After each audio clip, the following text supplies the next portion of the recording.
This is the second episode of Ride Cave, and in this episode, we're going to be talking to Jake Sigal. He's a serial entrepreneur in the tech industry, longtime cyclist, and founder of Roll.ooo, which is a free website that helps riders discover group rides, races, festivals, and cycling events. He previously founded Livio, which was acquired by Ford, and later a company called Tome, which was based in Royal Oak, Michigan, which was acquired by Valtech. His clients and partners span the bicycling industry from Shimano, SRAM, Specialized Trek, and Cannondale.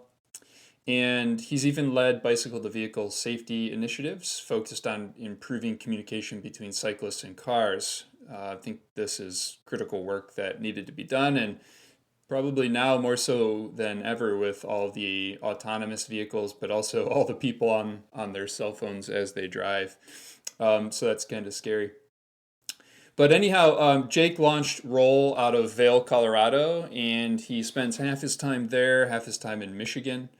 And Roll is a passion project that he has spun up with a simple mission, which is to help the cycling ecosystem put more butts on saddles. I think you'll see in our conversation that mission really stands out. And Jake is a personal mentor of mine as well that has helped me and guided me through the development of Ride Cave. And so I'm really excited to have him on the podcast where he can share some of his insights and perspectives, and we can talk a little bit about his journey in the industry of building products in cycling.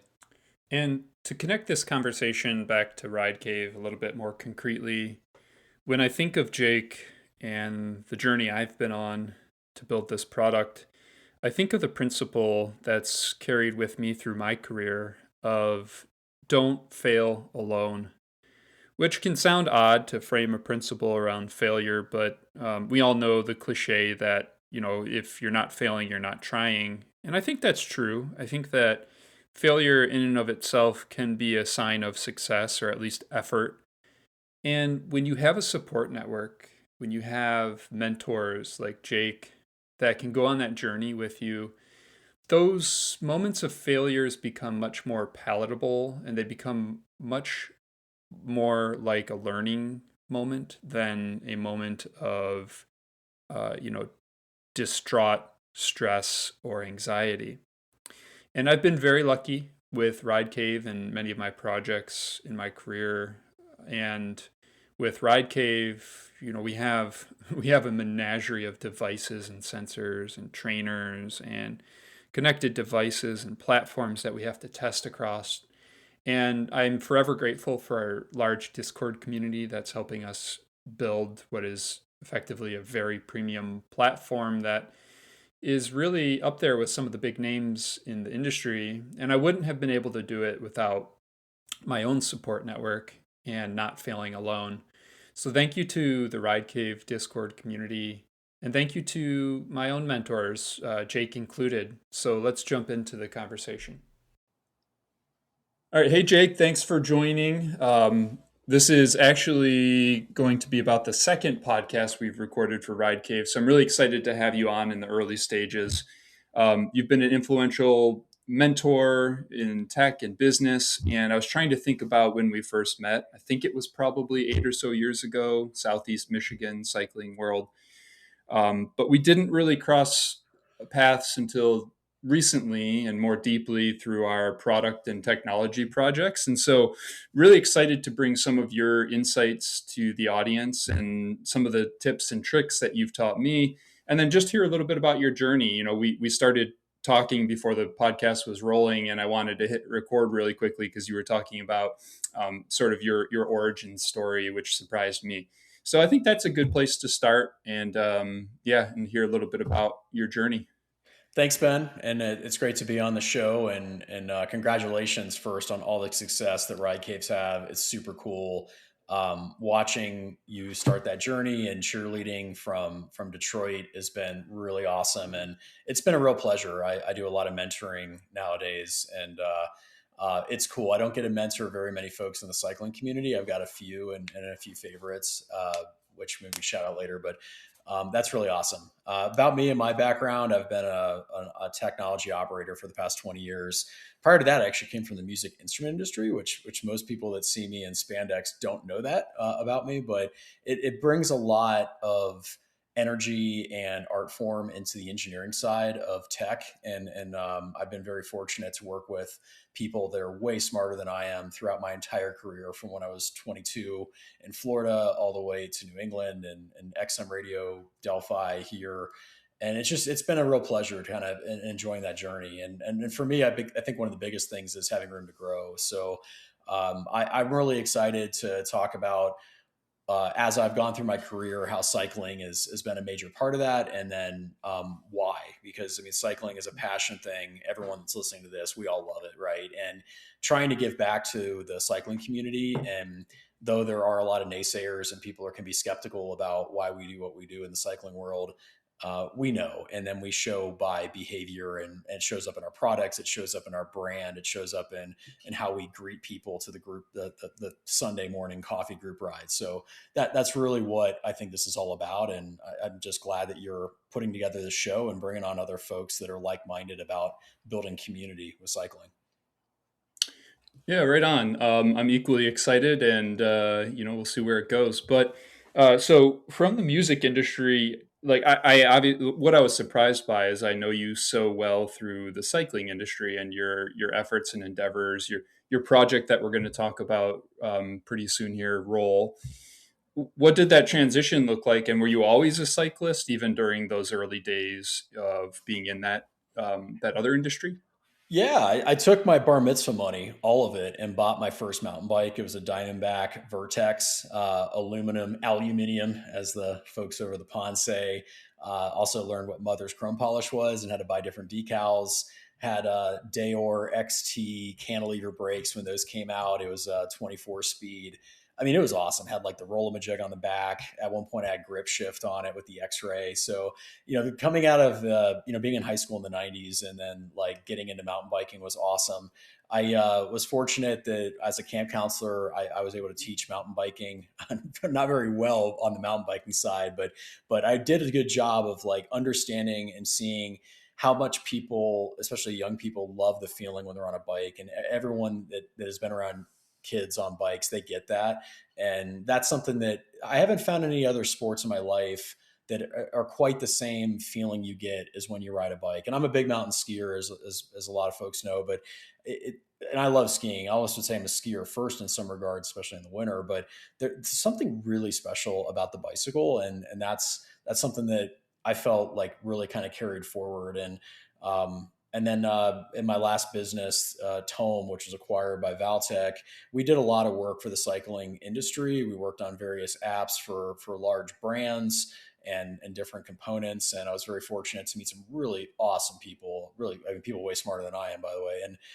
And then we got into this bike safety mission and worked on how can we better increase safety for both cyclists and pedestrians that are sharing the roadways, and worked with the U.S. Department of Transportation. And it was like really awesome to take a first step on creating awareness and work with people for bikes, the League of American Bicyclists. And I just fell in love with having that passion for like, how can I do something with a team that is bigger than me and bigger than even the group rides that we run, which can be pretty big in Michigan, as we know. It's quite the scene. But that's kind of been a theme around like my work is how can I do something on a one to many scale.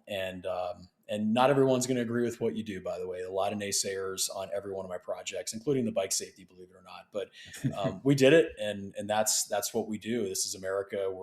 We're here to innovate and to try to find a better way. And in the cycling realm, it's just creating better, safer experiences for everybody around. That's great. I want to go back to Tome, but in a moment I had to look up what Mother's chrome polish was. I don't know that I've ever had an aluminum bike. I think I went right. I had steel, um, carbon, chromoly, and all this. But for those that don't know, it's a aluminum polish for keeping your bike shiny. Yeah, it doesn't uh, work on carbon, by the way. Don't recommend that. So may want to use that only on the vintage bikes.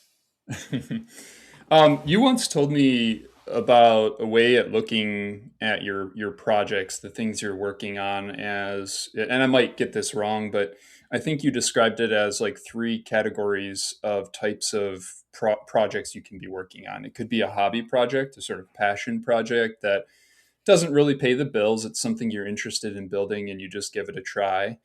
And then there's kind of like a secondary one, which is more of a lifestyle app. It might provide some secondary income. It's a little bit more real and mature. And then there's like this third category, which is an actual product, actual business, brings in revenue, and probably you could hire staff for. When you think about your journey, and you brought up Tome, I'm assuming that's kind of the first business that you started and went into and led to the bike safety. When you think about that framework, where do you think Tome started? Was it a hobby? Was it sort of lifestyle, or did you always have your sights on building a mature company that could deliver real products?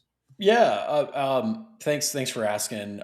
That's right. I mean, there's really you can have, and by the way, all of these are great and fine. My advice to anyone that's entrepreneurial, even if you're not an entrepreneur on that's listening, is be intentional. And even if you don't know, be intentional about your journey and your process around your project. And you could have an awesome side project and really be into a hobby, and that's totally cool. And you could have hundreds of thousands of people that use your website, use your app that you created with or without the help of AI, and like that's fine.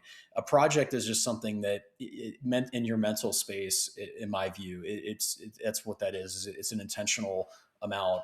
And then you have like a lifestyle business where you say like, hey, this is the sort of thing that you really enjoy doing.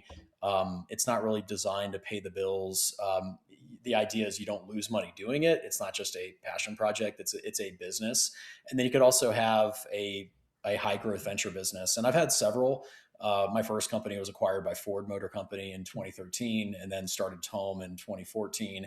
And Livio was at my first business was VC venture capital backed. We had like venture debt. We had angel investors, and then with Tome, we had a few investors that did well in our previous business, but it was mostly me and my business partner Massimo. But it was a high growth, for profit business. So when I think about cycling, and especially when I think about what we're doing at Roll, it started off as in those three buckets. And by the way, there's real product in all three buckets. Okay, that's real product. But the question is like, what's your intent? And I almost think it's cool in the cycling and outdoor space to start off with a project to prove out in the industry. We call this product market fit or PMF.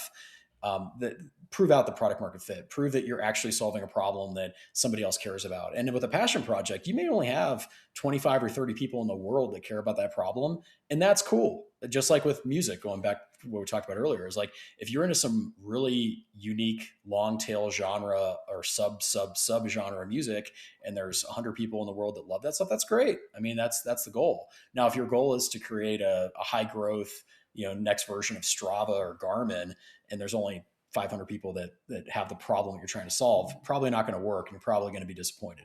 So I think having that intent is important early. And the journey we took with Roll was just, hey, this is a cool side project. I've really believe there's a problem with finding where the heck the rides are, especially if you're new to an area, you're traveling, and figuring out what all your friends are doing. It's so fragmented as more young people are just not using Facebook, and Facebook groups have been prevalent. So if you're listening to this and you're like, well, I have my Facebook group, like that's true, but ask anybody or ask your friends' kids that are in their 20s if they're using Facebook. Even if they have an account, the answer is no. They might be on Instagram, they might be on an if Discord channel, and there's a lot of fragmentation. So I really was thinking like, man, wouldn't it be cool if there was like a Expedia or Kayak for where the heck all the rides are across the entire globe, not just in your city. And other people are like, well, I'm in this city and I have this website, which is great. And we work with so many of those websites that do that. But it's like, well, how do you find more people to bring to that ride? Or if you have a club and you have private rides and you want to do some public, or you're promoting your public race, how does that kind of work? And the more we got into it, and the more I kept this like a side project, the more product market fit, the more people were like, we love this. And then after hundreds of thousands of visits in like the first 90 days, we were like, okay, we're definitely onto something now. And Then it went from side project to what I would consider now as like a passion business.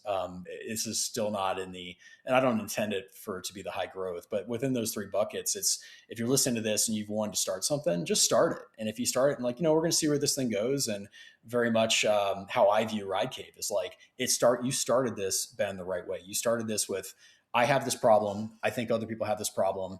There should be a better way, a more affordable way, a faster way to do this. And that's how great products and great brands are developed, and the business can follow suit after that. Yeah. Well, yeah. Thanks for jumping into Roll. Actually, say the domain. I don't think we've actually told people where they can find Roll. It's roll.cc. Is that right? Roll.ooo, like out of office. Oh. Okay. I don't know where I got CC from. There's a lot of road.cc, and CC is super popular. I always say roll.com was taken. So OOO was a new domain ending, and it just seemed kind of fitting because it's something a little bit different and kind of felt like out of office kind of virtual thing. So it sticks. And I mean, also too, like nowadays, it's like I feel with web domains, the price that you have to pay for I think like what the industry calls like these high demand domains or premium domains, it's insane. Like I'd rather put my money into development of new features and keeping butts on saddles than spend it on marketing or a For better sure. website. So if roll.com comes available, if any of those people are listening, hit me up. I'd be glad to give you a crisp high five for the domain and permanent credibility and love. But yeah, I'll keep my own bootstrap dollars into developing features and not focusing on overpaying for web domains. Yeah. Fair enough. I should have known that. I was doing some of that early review and testing of the app. But It's all so thanks good. for that. Yeah, I like your mission. Like you told me that early on that your mission's about more butts on saddles. And so talk a little bit more about that. What's that mean to you? How's that drive your decision making? And maybe some anecdotal examples of what it's done to the product. Well, at the end of the day, for me, and this is no different than how I felt when I was in high school, is like riding bikes and putting people together. So, if we're solving a problem for somebody, so for example, if somebody's traveling from Michigan and they're going to go do a weekend in Moab, or they're going to go do, or they're on business going to San Francisco, what they really want to know is like what bike shops rent high performance road bikes or e mountain bikes or regular mountain bikes. That's what they want to know, and that's not something that's fast to get out of Google. You can figure it out, and you have to make some phone calls, but that's hard to figure out. You want to know where are the group rides, and if you live in that town, and you've been riding for 20 years, you can be like, well, Jake, I already know where the group rides are. Like that. I get it, but like if you are traveling and you're going to that area and you're going to Traverse City this weekend and you're like, hey, I'm doing some training, but it'd be kind of cool to catch one of the M22 rides that's going on, or Iceman out and backs. And where do you find all this? And if you're not from the area, you don't know which Facebook group to check or what association that's a division of IMBA or wherever else to go to. And they're never called, by the way, like the Facebook groups are never called the Southeast Michigan Detroit Road Cycling. Or that's not the name of it. It's called Delinquents, spelled funny with a hyphen. So, and if you're from Southeast Michigan, you know exactly what I'm talking about. But I bet that everyone listening to this around the United States, you probably have your own uniquely named place that if you go find it. So how do you basically democratize where people want to ride? And I'm not talking about the private group chat. I mean, if you want to ride with your buddies and that's it, and it's a small group. I mean, my wife's part of a women's group, and they have private women rides, Gore Gravity Alliance, great group, and that's private. I totally get it. If you're part of a club or a team like Ann Arbor Velo Club, they have their private rides. Those should be private. It's a lot of times it's a safety issue, sometimes it's a liability issue. That's not what I'm talking about. I'm talking about like if you've got these standing group rides or other races and events and calendar series, how do you just find a better way? Again, kind of like this kayak Expedia of figuring things out. And that's my vision of Butts on Saddles is allowing people to be welcomed into that community and doing it in a way that doesn't require some app download. Or I mean, we're a website, we're free. You just go there, you can check it out. And if you don't like it, it's just a website. Like it's not a big deal. You don't have to log in to see anything. We do have advanced features for like seeing what your friends are doing, getting text message notifications, things that we've heard from cyclists and cycling groups and teams and organizations and race promoters that they want and their cyclists want. So we built that, and you can click and for free sign in with Facebook or Google or Apple or email if you want. You can create a burner account. We don't really care. It's just like we have those advanced features, but for free and without logging in, just seeing where the rides are at. So Butts on Saddles for us is about butts on saddles, and we also on that point I want to make a share some love is like, and this is part of the like when we talked about the three types of businesses as a passion project. We don't really think we compete with anybody. I mean, there's some overlap circles, but if somebody, and we've gotten some salt from the industry, is like, well, we're not going to work with you because you're competitive. I'm like, my job is getting butts on saddles. So if your job is to extract money from the cyclists, I understand, I respect that, but like from our view is like we're here to just help people ride bikes, and we can work with Mm. everybody. And if and when you're ready to give us an API fee to bring in your events that you're posting or your Google Calendar, we're happy to have that conversation. But to be honest, like I don't really understand why so many people in outdoor sports put out this vibe that they're there for the community, but on the flip side, their APIs blocked or terms and conditions are bad. I just look at this as like, you got to find a way to get more people riding. That's job one. And that's what we're doing. And we're doing that and showing it with behaviors, and folks that Mm. get to a money spot and they're like, maybe I should start changing this. At the end of the day, I think it ultimately costs the cyclist directly or indirectly with making it more challenging to find where those communities are located. Yeah. Yeah, there's a lot in there that resonates with me. Three things I want to mention is what really encouraged me to build Ride Cave was this notion that I shouldn't have to pay to ride my bike, dot dot dot, indoors. Like, why is it that you can ride outside for free, but really there's no application that exists yet that enables you to ride your bike indoors? So in that, I think we have some similarities in our mission-driven efforts. Mm-hmm.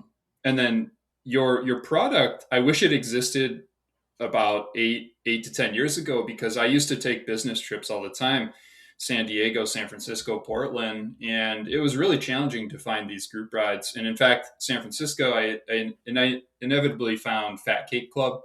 They Mm-hmm. do they're a club out of San Francisco, and they have a wonderful morning ride up Hawk Hill.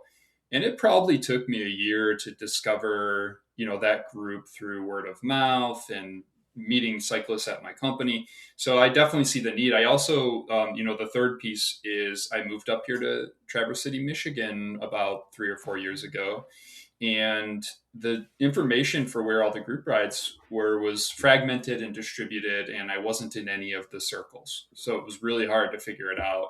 And only now, about 4 years ago, or 4 years after, have we sort of reached a plane where we understand all of the group rides that exist, the Yep. local races like Traverse City Trail Fest and some other local ones. So I see that need from my own personal experiences, and love that it's out there now. One thing I'll say is, as the Ride Cave podcast audience grows, I expect we'll have some European friends and folks across the pond. Is Roll available there? Do you have plans to go outside of the U.S. if it isn't? It's US only right now, but that's our plan is every ride on the globe. If someone's riding on Antarctica, we want it on Roll. I think that with anyone that is back to like starting businesses, and just from experience, I learned this: start small, figure out what breaks, and there's always stuff that breaks. Figure out what customers actually want, no matter what you think they want. Once you build it, then you'll learn what they actually want. And no entrepreneur in the history of entrepreneurs ever nailed it out of the gate. Apple didn't nail the iPod out of the gate. So like it's just, you got to listen to your customers and understand what those critical things are for product market fit. So yeah, we're US, and then rolling it, pun intended, out uh, soon. So I think for us to, there's also some weird ones, not to get off too far of a tangent, but there's a lot of rules and requirements for compliance that do cost money. So if you're going into Europe, you have GDPR and other types of tech issues, things about the minimum age. So we're fully compliant in the US, and we have a great law firm that's been helping us just to make sure that we're fully compliant. But once you start having user accounts and you're in different parts, you have to obviously abide by the laws in all the regions you're in. That does cost money. I mean, there's just no way around it. So we want to make sure we got this right before we expanded beyond the borders. But but yeah, I mean, Ben, I also just got to say amen to like, you shouldn't have to pay to ride your bike. I feel like that is both financially as well as time. So if we could just make it faster for people to figure that out, and your comments about took you years to like know the scene.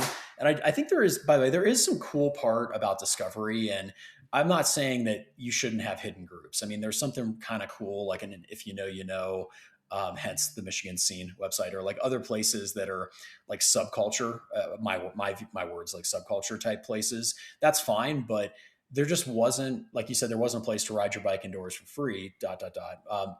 There's no place where it's a single repository of like where all the rides, races, and events are to know season planning.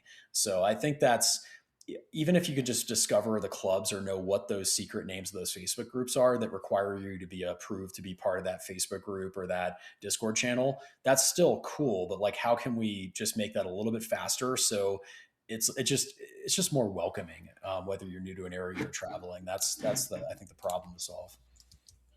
Yeah, right on. Now you launched in March. Technology is moving incredibly fast.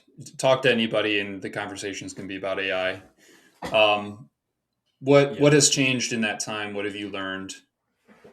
The biggest thing that we've seen at Roll using AI coding is that there's just less bugs. So that's awesome. It did not replace us for product management. I mean, you can try to go into Claude or chat and say, "Hey, what should my app do?" But I'm not personally, I'm not there. Maybe I sound like an old guy with that comment. But when it comes to regression testing, CI/CD workflow, other really nerdy stuff that you don't see when you go to Roll.ooo, that's really where AI makes it faster and more affordable to launch and go through it. Uh, I think that's kind of been our main thing. There are some other kind of neat features that we're exploring about getting community feedback and using some AI tools. So, because I really want to hear from our riders. We get a lot of messages at Roll Rides on Instagram and through our Facebook channels for, they'll get like, "Hey, I'm a bike shop owner," or, "Hey, I'm a race organizer or a festival organizer." Like we worked with the Milford Trails Festival, and the issues and challenges that come in with those different, in the tech, what we call those personas, we don't know that because I've never organized a festival. So we want to hear from folks and then take that in. So there are some interesting tools that we've been exploring about beyond just the typical phone call or survey on Google Forms or SurveyMonkey for how to get features and inbound requests. And I always love when someone tells me something they're trying to do and make the community better. That's to me is the best, as opposed to, you know what you guys need to do, you guys need to, and usually in brackets it's like, do what Facebook does or do what Strava does. And for us at Roll, it's really about like, how do we put more butts on saddles? And if you can tell us things you're trying to do and make your life a little bit easier to do it, but also not interfere with the current business model that a race promoter has, like they have their relationship with their company that they do the registration with. So if you've worked with Bike Reg or Bike Sign Up, which is part of Run Sign Up, I think Bob was on one of the earlier shows. We love Bob and the team there. They're partners, so we don't interfere with those guys. So like, we want to make sure like what we're doing is complementary to the industry, because those are, again, those three buckets. That's a real business that's is like for profit, and we help them out. So we got to make sure that we stay away from anything competitive there. Yeah, yeah, that makes a lot of sense. And you just touched on bike reg, run sign up, bike sign up. Briefly, you touched on how is Roll different than Strava, Ride with GPS, Facebook groups. Can you talk a little bit more about that? Because in my mind, I think nowadays, if I had that San Francisco problem, there might be some additional apps that I could go to. Mhm. So what would bring me to roll over some of those other apps, or maybe my perception of that is incorrect. I think you got it right. I mean, there's kind of a big overlap. Historically, Strava was about what you did, not ride planning, and they've recently added more ride planning features. The problem that Strava has, in my view, is that they have business locks and controls over their API. And one of the things you see as a consumer is you can't put links into Strava. So if you're on Strava and you're like, "Hey, where's the start location," or which is different than the parking location, you can't put a link into Strava. They automatically delete. Mm. If you don't believe me, go on someone's page right now, one of your buddies, and try to put in any sort of a link on a comment. it's going to they disappear the moment you put it on there. I hope if someone from Strava is listening to that, you change that, because it just hurts the ability to build community. In my view, I'm sure there's a good business reason for doing that. And by the way, if someone tries to say safety and security, I don't buy it. I mean, there's plenty of social sites and there's plenty of filters for inappropriate content, things like that. It's really, again, in my view, it's like building community. So I think that like what Strava really nails is the competitive nature for us as like amateur athletes, and going through that, and the social of like getting that feedback, that kudos of like great ride. In my view, that's what they do the best, and I don't think it's ever going to go away. They do have some ride planning. For us on Roll, we really like to think about where it starts with where are you going to go ride and what are your friends doing the whole season. Another thing that we do that is not anywhere else on the internet currently is having a mix of group rides and events and calendar planning. So the way that it works, if you do choose to sign up for a free account on our website, you don't have to download an app or anything. What happens is if you said, like, Ben, let's say you follow me on Roll, and in January I put my schedule together, I say I'm going to go to this and this and this and this. Once a week, you'll get your email and it says, hey, here's where all of my friends, including Jake, and things that they're actually doing. We're not doing some recommendation engine. We're looking at exactly who you said you follow and what those people are doing for the whole season. So you can see what's coming up and make your choices. If we were there's an option to be favorites with a star icon.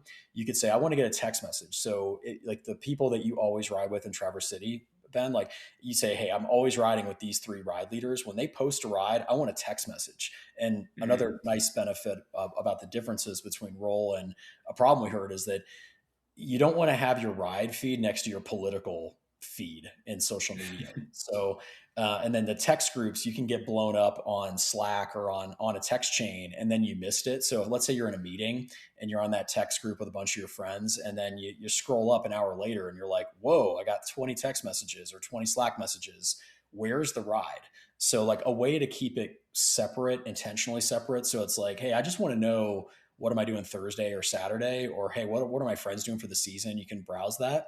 Those features you're not going to find anywhere else. So now you're still going to register for that event at Bike Reg or Bike Sign Up or any of the other providers that the person promoting the event uses. That's not us, that's them. You're still going to talk about your ride on your group chat or your Slack message. That doesn't, Discord, whatever, that doesn't change. But the ability to see all of this in one spot and get that season visibility and get that email to know like what's going on in the next 7 days. We call it the FOMO email, if you're missing out. That's what's unique. So the ingredients are there across all these other providers, but we really wanted to nail, where am I riding? What are my friends doing? Where am I going to have a good time? And then the information to know, is this ride going to be good for me? Which Strava does a great job of that, by the way, with their speeds. But on a Facebook group, you're kind of like, hey, I don't really know. Like, am I going to get dropped on this ride, or is this going to be fun? And no one has fun when they're dropped. Okay. So like those are the sort of things that we think we can just do a better job. And we're still learning, but it's just having it all in one spot is, I think, the way that you bring more cyclists together and put butts on saddles. That's great. That's great. I hear when you talk about Roll, it feels very mission driven and there's passion in how you describe it. And you said butts on saddles a few times. Like it's clear that you're mission driven. And I'm curious, as you build a product and a business like that, that is, there's a mission at the heart of it. What does success look like? Like, I think you know where you are now. You mentioned, trying to enable the entire globe. In a year or 2 years, what is success for Roll from where it is now? For me, we had a guy, Eric Jack. He's the founder of Tucson's Bike Rides and Mozu Promotions. He's one of many, but like using him as an example, he sent me an email, and I was having a bad day with Roll. Like we had some problems, there were some bugs we're trying to fix, all things that as a business owner you're going to have, and then I'm like, you start like thinking, hey, was this the right move for this feature, or why am I doing this? And I get this email from this guy, I don't know him, and he gives me 3 bug reports, and he says like, hey, we had this problem with the time zone in Arizona. Some places have the time change, some don't, and somebody showed up at the wrong time on the ride. That's really bad, by the way. But he said, I love what you're doing. This needs to exist. It's getting people off of social media and putting, in my words, butts on saddles. And like, that's why I do this. I do this for Eric Jack and all the Eric Jacks out there, because those are the people. And if there, and like I was saying at the beginning of this about the three buckets, if there's 20 bike shops in the country that are just like, yes, this is awesome, then I'm happy. And I'm happy if somebody new, if one person shows up at a bike ride that's new and they're like, I found this on Roll and I met new friends and now I'm on their Discord channel or whatever. And like that is what I do this. And that's why Mm. this thing needs to exist. So again, that's different than if you're VC backed and you have metrics and you're talking about all the acronyms like your ARPU and your CAC and things that the investors are looking for. This as an investment for me, I'm looking for more cyclists to be happy and discovering more groups to ride with. And if that works, I'll continue this thing running for the rest of my life. And that's why we're doing this. Yeah. That's nice. It's also encouraging to hear you say that as somebody building an early stage product. I mean, just before our podcast, I was slinging code and I have about 6 bugs right now I'm working on today. And I'm like, oh my gosh, is this something I want to continue? Did I make a mistake on some of these features? And it sounds like that's something that entrepreneurs, people who are building, naturally go through, and it's just a sort of a natural ebb and flow of the business. So that was great to hear. Well, great. Thanks for talking about Roll. Anything else you want to share about Roll, its journey, where it's headed? How can people get involved? How can they go to the app, use it? How can they share it with others? Yeah, if you haven't already, check out Roll.ooo. It's a free website. And if you've got feedback, give it to us. The more, the better, especially as we're going to start working on off-season planning going to the 2027 spring riding season. I know it sounds crazy if you're a cyclist hearing this, but we do have to take time to build out our features, just like with Ride Cave. So let us know how you'd like to use it, things that we can do better. And you can hit us up at Roll Rides or through the website. We have howdy at roll.ooo email set up. So feel free to drop us a line. And yeah, just the more things that we could do to get butts on saddles, the happier we're going to be. So we're really happy with all of our partnerships. And again, want to shout out to the folks at Outside and Run Sign Up, the League of American Bicyclists, People for Bikes. It's just been great having these types of groups that get it and are part of it. And of course, not to last but not least, Ride Cave for all the support. So I really appreciate that. Oh, thanks, Jake. Well, with that, I think we can start to close this out a little bit. There's one thing that drives me personally, and something that I've always been striving for, and I think it resonates with some people in Eastern philosophy. They call it ikigai, which is this sense of doing something that makes life worth doing. Mm-hmm. It's finding something you love, something you're good at, something the world needs, and something people will actually pay for. And so, just wrapping up here, do you feel you've found that? Have you landed on your own ikigai? Yeah, it's weird, Ben. You didn't tell me this out of the call. I actually use Ikigai every single quarter. I have a digital whiteboard, and I've been doing this for years. So if you haven't checked it out, you could just grab a like an image off Google and like finding your passion. So yes, that is absolutely where it sits. And for me, on my Ikigai, role is something that is passion and mission. It's not a profession, it's not a vocation, so it sits just above. I'd say straddles the upper like 12 o'clock quadrant of the ikigai, and it kind of goes in. The only difference is like for a lot of folks is like what you can get paid for. Like that's the part where Roll sits above that. At this Mm, point, we don't have any revenue at Roll. At some point, we may put in some light ads, but yeah, this is part of what I do. And in addition to the work I do with tech companies, the investing, the investment banking, the other things that are part of my life, my profession. This role is a big part of my life for my mission and my passion, and ultimately in the what you love circle for Ikigai. that's great. I can tell you have the energy behind it from that. So great job. And lastly, any advice for entrepreneurs out there? Anything that you'd tell them to keep their head up when they're fighting bugs or getting critical feedback from the industry?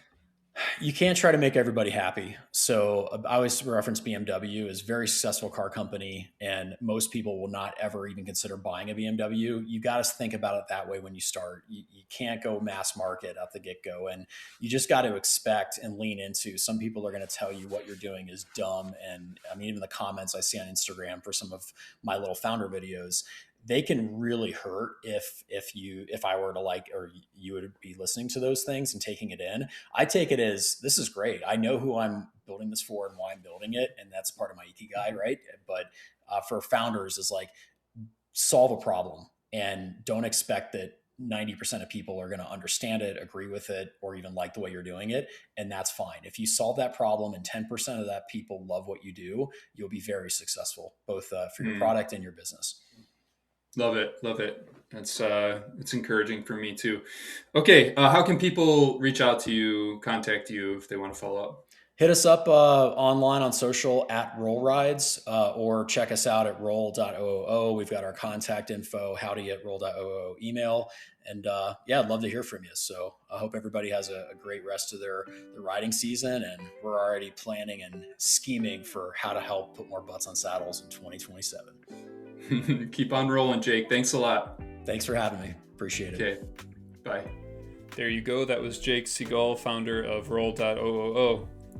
If you have feedback, questions, or ideas for guests, give us an email, info@ridecave.com. Take care.